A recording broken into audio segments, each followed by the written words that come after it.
Hello friends, welcome to BPSC right way. Daily current affairs में आज हम 17 और 18 मार्च के इम्पॉर्टेंट न्यूज़ को कवर करेंगे। सबसे पहला है पाक स्ट्रेट से, यानी पाक जलडमरू मध्य से। इसे सबसे तेज़ी से तैरकर पार करने वाले पहले भारतीय बने हैं संपन्न रमेश। मैप में नज़र डालते हैं और देखते हैं कि पाक स्ट्रेट कहाँ पर है। तो इंडिया और श्रीलंका के बीच में ये वाला जो एरिया है, जलराशि है, ये पाक स्ट्रेट है, पाक जलडमरू मध्य है। इंडियन साइड में रामनाथपुरम है और श्रीलंका में जो नियरेस्ट पॉइंट है पाक स्ट्रेट के, वो है जाफना पॉइंट। तैराक संपन्न रमेश शैलार ने 17 मार्च को श्रीलंका के तलाई मन्नार से तमिलनाडु के धनुषकोडी तक इस स्ट्रेट को पार किया है और ये अंडर 21 समूह में सबसे तेजी से ऐसा करने वाले पहले भारतीय हैं। ये डिस्टेंस है 29 किलोमीटर और इन्होंने टाइम लिया है 5 घंटे 30 मिनट का। इससे पिछला रिकॉर्ड था 8 घंटे 26 मिनट का। पाक स्ट्रेट जो है भारत के तमिलनाडु और श्रीलंका के उत्तरी प्रांत जाफना के बीच स्थित है और यह उत्तर पूर्व में बंगाल की खाड़ी और दक्षिण पश्चिम में पाक खाड़ी को जोड़ता है आपस में। नेक्स्ट है, अंतर्राष्ट्रीय अपराध न्यायालय ने पुतिन के खिलाफ गिरफ्तारी वारंट जारी किया है। आईसीसी यानी अंतर्राष्ट्रीय अपराध न्यायालय 17 मार्च को ये गिरफ्तारी वारंट जारी किया है और राष्ट्रपति, जो रूस के राष्ट्रपति हैं, उन पर आरोप है कि वो युद्ध अपराधों के लिए जिम्मेदार हैं और यूक्रेन से रूस में बच्चों का अवैध निर्वासन करने के लिए भी वो जिम्मेदार हैं। रूस के बच्चों के अधिकारों की आयुक्त मारिया लावोवा बेलोवा के लिए भी आईसीसी ने समान अपराधों के लिए वारंट जारी किया है। यदि आईसीसी की बात करें तो ये रोम स्टैट्यूट यानी रोम संविधि नामक एक अंतर्राष्ट्रीय संधि के द्वारा शासित किया जाता है और इसका उद्देश्य है नरसंहार, युद्ध अपराध, मानवता के विरुद्ध अपराध, आक्रमण का अपराध जैसे गंभीर अपराधों से संबंधित मामलों की जांच करता है और संबंधित व्यक्ति को दंडित करने का काम करता है। इसमें भारत, चीन एवं अमेरिका इस रोम स्टैट्यूट के पक्षकार देश नहीं है। इम्पोर्टेंट, आपको ये ध्यान रखना है। और आईसीसी की जो स्थापना है आधिकारिक रूप से 1 जुलाई 2002 को की गई थी। नेक्स्ट है, 18 मार्च को वैश्विक बाजरा सम्मेलन का उद्घाटन भारत के प्रधानमंत्री द्वारा किया गया और ये नई दिल्ली में उद्घाटन किया गया है। 2 दिवसीय ये वैश्विक सम्मेलन है। इसमें उत्पादकों, उपभोक्ताओं और अन्य हितधारकों के बीच बाजरा के प्रचार और जागरूकता पर सत्र आयोजित किए जाएंगे। आपको बता दें कि भारत के प्रस्ताव पर ही यूएनजीए यानी संयुक्त राष्ट्र महासभा के द्वारा वर्ष 2023 को अंतर्राष्ट्रीय बाजरा वर्ष घोषित किया गया था। और जो यूएनजीए है, इसका मुख्यालय न्यूयॉर्क में है। 1945 में यह स्थापित हुआ था। वैश्विक आतंकवाद सूचकांक यानी जीटीआई, ग्लोबल टेररिज्म इंडेक्स के द्वारा ये बताया गया है कि भारत 25 सबसे खराब आतंकवाद प्रभावित देशों में शामिल है। और रिपोर्ट में कहा गया है कि 2022 में वैश्विक स्तर पर आतंकवाद होने वाली मौतों में, जो आतंकवाद से मौतें होती हैं, उनमें 9% की गिरावट आई है और ये 6701 ये संख्या हो गई है। अफगानिस्तान लगातार चौथे साल आतंकवाद से सबसे ज़्यादा प्रभावित देश बना रहा। वहीं पर पाकिस्तान आतंकवाद से प्रभावित 10 देशों की सूची में शामिल है। इंदिरा गांधी हवाई अड्डे को 5वीं बार दक्षिण एशिया में सर्वश्रेष्ठ हवाई अड्डा बनाया गया है। रेटिंग देने वाला संगठन है स्काईट्रैक्स, जो कि अंतर्राष्ट्रीय हवाई परिवहन रेटिंग संगठन है। और सिंगापुर के चांगी हवाई अड्डे को 2023 के लिए सर्वश्रेष्ठ हवाई अड्डे के रूप में नामित किया गया है और इसके बाद दोहा का स्थित हमद हवाई अड्डा है। रिपोर्ट के अनुसार दिल्ली हवाई अड्डा यानी इंदिरा गांधी हवाई अड्डा दुनिया भर के शीर्ष 50 हवाई अड्डों में शामिल होने वाला एकमात्र भारतीय हवाई अड्डा है। नेक्स्ट है, यूक्रेन को लड़ाकू विमान उपलब्ध कराने वाला पहला नाटो देश पोलैंड है। पोलैंड के राष्ट्रपति आंद्रेज डूडा ने आने वाले दिनों में 4 सोवियत युग के मिग-29 लड़ाकू जेट विमानों को यूक्रेन भेजने की घोषणा की है और यह स्थानांतरण पोलैंड को पहला उत्तरी अटलांटिक संधि संगठन यानी नाटो देश बना देगा जिसने लड़ाकू जेट विमानों को यूक्रेन को वितरित किया है।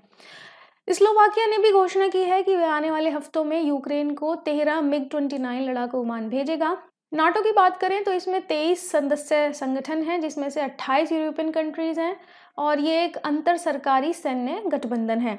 इसकी स्थापना 1949 को वॉशिंगटन डीसी में की गई थी। वहीं पर इसका मुख्यालय जो है वो ब्रसेल्स, बेल्जियम में स्थित है और इसी को उत्तरी अटलांटिक संधि के नाम से भी जाना जाता है। 18 मार्च को भारत और बांग्लादेश मैत्री पाइपलाइन का उद्घाटन किया गया है। दोनों देशों के प्रधानमंत्री मिलकर के इन्होंने 18 मार्च 2023 को भारत बांग्लादेश मैत्री पाइपलाइन का उद्घाटन किया। ये 377 करोड़ रुपए की अनुमानित लागत से बनी है और पहली सीमा पार ऊर्जा पाइपलाइन है। फर्स्ट है ये जो क्रॉस बाउंड्री और ऊर्जा पाइपलाइन है। ये पाइपलाइन में हाई स्पीड डीजल के 1 मिलियन मैट्रिक टन प्रति वर्ष के परिवहन की क्षमता है। कैबिनेट ने IREDA को स्टॉक एक्सचेंजों में सूचीबद्ध करने की मंजूरी दे दी है। आर्थिक मामलों की मंत्रिमंडलीय समिति ने नई इक्विटी शेयर जारी करके धन जुटाने के लिए CPSE में सरकार की हिस्सेदारी की आंशिक बिक्री के द्वारा एक प्रारंभिक सार्वजनिक प्रस्ताव यानी IPO को लाने का फैसला किया है। निवेश और सार्वजनिक संपत्ति प्रबंधन विभाग लिस्टिंग प्रक्रिया को आगे बढ़ाएगा। यदि हम IREDA यानी भारतीय अक्षय ऊर्जा विकास एजेंसी की बात करें तो इसका गठन 1987 में हुआ था और फिलहाल ये एक मिनी रत्न श्रेणी 1 की कंपनी है। सफलतापूर्वक हुआ चंद्रयान 3 का एकीकृत मॉड्यूल गतिशील परीक्षण। चंद्रयान 3 अंतरिक्ष यान ने आवश्यक परीक्षणों को सफलतापूर्वक पूरा किया है और इसके प्रक्षेपण के दौरान कठोर कंपन और ध्वनिक वातावरण का सामना करने की क्षमता को भी मान्यता मिल गई है। ये परीक्षण 2023 मार्च में बेंगलुरु के UR राव सैटेलाइट सेंटर में किए गए। चंद्रयान 3 अंतरिक्ष यान 3 मॉड्यूलों जिसमें कि पहला है प्रणोदन मॉड्यूल, दूसरा है लैंडर मॉड्यूल और तीसरा है रोवर मॉड्यूल, इसका एक संयोजन है। लो ऑर्बिट कनेक्टिविटी के लिए वनवेब इसरो के साथ लॉन्च करेगा 36 उपग्रह। वनवेब जो लो अर्थ ऑर्बिट उपग्रह कंपनी है, ये 26 मार्च 2023 को इसरो के साथ 36 उपग्रह लॉन्च करेगी। लॉन्च का उद्देश्य पहली पीढ़ी के लो अर्थ ऑर्बिट तारामंडल को पूरा करना और 2023 में वैश्विक कवरेज को शुरू करना है। यह मिशन UK और भारत के बीच सहयोग से भारत से वनवेब की दूसरी उपग्रह तैनाती को भी चिन्हित करता है। तो ये अच्छी खबर है। नेक्स्ट है टीबी जागरूकता पैदा करने के लिए जो हेल्थ मिनिस्टर हैं सेंटर में मनसुख मंडाविया, इन्होंने 75 ट्रकों को हरी झंडी दिखाई और ये नई दिल्ली से ऐसा किया गया। वर्तमान में 71,000 निक्षय मित्र पोषण संबंधी सहायता के माध्यम से लगभग 10 लाख टीबी रोगियों की मदद कर रहे हैं। टीबी की बात करें तो ये एक बैक्टीरियल इन्फेक्शन है यानी जीवाणु संक्रमण है और ये माइक्रोबैक्टीरियम ट्यूबरक्लोसिस नाम के बैक्टीरिया से फैलता है। डेटा की बात करें तो 2021 में लगभग 16 लाख मौतें इससे हुई हैं और ये 13वां प्रमुख कारण है दुनिया भर में मौतों का और कोविड-19 के बाद से तो दूसरा प्रमुख संक्रामक कारक बन गया है। NGT यानी नेशनल ग्रीन ट्रिब्यूनल ने कोच्चि नगर निगम पर जुर्माना लगाया है और ये जुर्माना 100 करोड़ रुपए का है और ये इस पर्पस से लगाया गया है क्योंकि कोच्चि नगर निगम ने ठोस कचरे को संभालने में विफलता दिखाई है। पीठ में न्यायिक सदस्य न्यायमूर्ति सुधीर अग्रवाल और विशेषज्ञ A सेंथिल शामिल थे। नेशनल ग्रीन ट्रिब्यूनल की बात करें तो ये नेशनल ग्रीन ट्रिब्यूनल एक्ट के तहत वर्ष 2010 में एक स्टैट्यूटरी बॉडी यानी सांविधिक निकाय के रूप में इसकी स्थापना की गई थी। यह पर्यावरणीय मामलों और इससे संबंधित निर्णयों के त्वरित क्रियान्वयन से संबंधित है। भारत जो है ऑस्ट्रेलिया न्यूजीलैंड के बाद पर्यावरण के मामलों को इस तरह की संस्था से निपटाने वाला दुनिया का केवल तीसरा देश है।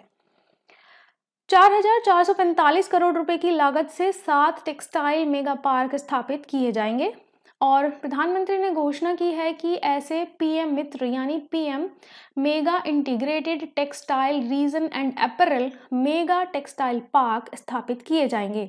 इसको शॉर्टकट में PM मित्र कहते हैं। कौन से जो राज्य हैं उनमें तमिलनाडु, तेलंगाना, महाराष्ट्र, कर्नाटका, गुजरात, मध्य प्रदेश और उत्तर प्रदेश शामिल हैं। इस पार्क का उद्देश्य कपड़ा निर्माण और निर्यात के लिए भारत को एक ग्लोबल सेंटर यानी वैश्विक केंद्र बनाना है। लक्षद्वीप में हरित स्वसंचालित विलवणीकरण संयंत्र स्थापित करेगा NIOT यानी डिसैलिनेशन प्लांट स्थापित होगा लक्षद्वीप के अंदर और इसे स्थापित किया जाएगा राष्ट्रीय महासागर प्रौद्योगिकी संस्थान यानी NIOT के द्वारा। इसका अर्थ है कि पानी में से लवण की मात्रा को निकालना ताकि वो पीने योग्य हो सके। अभी फिलहाल में जो डिसैलिनेशन यानी विलवणीकरण प्लांट हैं उनकी जो क्षमता है वो 1 लाख लीटर लगभग पानी प्रतिदिन के तौर पर पीने के लिए प्रदान करते हैं, परंतु वो डीजल जनरेटर सेट के द्वारा संचालित होते हैं। तो ये जो न्यूज़ है इसमें है कि वो स्वसंचालित और ग्रीन तरीके से ग्रीन एनर्जी पे काम करेंगे। लक्षद्वीप में प्लांट लगाने के लिए NIOT low temperature thermal desalination technique का प्रयोग करेगा।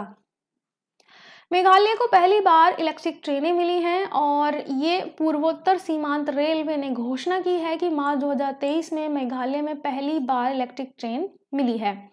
NFR ने 15 मार्च 2023 को दुधनाई मेंदी पाथर लाइन सेक्शन और अभयपुरी पंचरत्न डबल लाइन सेक्शन का विद्युतीकरण पूरा कर लिया है।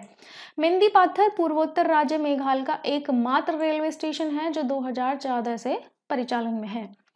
अब चलते चलते कुछ और शॉर्ट न्यूज़ देख लेते हैं। भारत और श्रीलंका के राजनयिक संबंधों की 75वीं वर्षगांठ के उपलक्ष्य में नई दिल्ली में Geoffrey Bawa it is essential to be there प्रदर्शनी का उद्घाटन किया और बावा अभिलेखागार में लगभग 120 से अधिक दस्तावेज शामिल होंगे।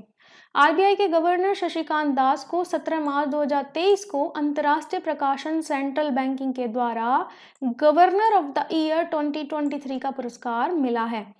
उन्हें यूक्रेन में युद्ध के कारण महामारी और मुद्रास्फीति सहित कई संकटों के बावजूद वित्तीय बाजारों को चलाने के लिए पुरस्कार दिया गया है। केंद्र सरकार ने पूर्व अग्निवीरों के लिए CISF में 10% के आरक्षण की घोषणा की है। अग्निवीरों के पहले बैच के उम्मीदवारों के लिए ऊपरी सीमा में भी 5 साल की छूट दी गई है। ICMR यानी Indian council of medical research ने क्रायो मेडिकल टेक्नोलॉजी द्वारा विकसित परीक्षण किट को मंजूरी दी है और इस किट से H1N1, H3N2, यामागाटा और विक्टोरिया सबलाइनेज कोविड-19 और अन्य रेस्पिरेटरी सिंक्लाइटिस वायरस का पता लगाया जा सकता है। भारतीय नौसेना का P-81 विमान 15 से 30 मार्च 2023 को यूनाइटेड स्टेट्स नेवी द्वारा आयोजित अभ्यास सी ड्रैगन 2023 में भाग लेने के लिए 15 मार्च को गुआम यानी अमेरिका पहुंच गया है। तो अभ्यास का नाम है सी ड्रैगन 2023 और इसे यूनाइटेड स्टेट्स यानी अमेरिका की नेवी ने आयोजित किया है। राष्ट्रपति द्रौपदी मुर्मू ने 16 मार्च 2023 को कोच्चि में INS द्रोणाचार्य को प्रेसिडेंस कलर प्रदान किया है। नेक्स्ट है लेखिका रचना बिष्ट रावत ने अपनी नई पुस्तक लॉन्च की है जिसका नाम है Vipin the man behind the uniform. तो बुक इम्पॉर्टेंट है, लेखक का नाम इम्पॉर्टेंट है बिकॉज ये हमारे पहले CDS जनरल विपिन रावत के ऊपर लिखी गई है।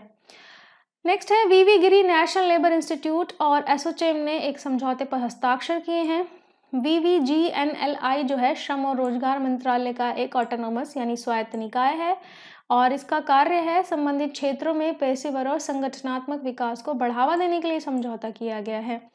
17 मार्च 2023 को हरिद्वार में आयुर्वेदिक विश्वविद्यालय के श्रीकुल परिसर में पशु चिकित्सा और आयुर्वेद विषय पर अंतर्राष्ट्रीय आयुर्वेद सम्मेलन का उद्घाटन किया गया।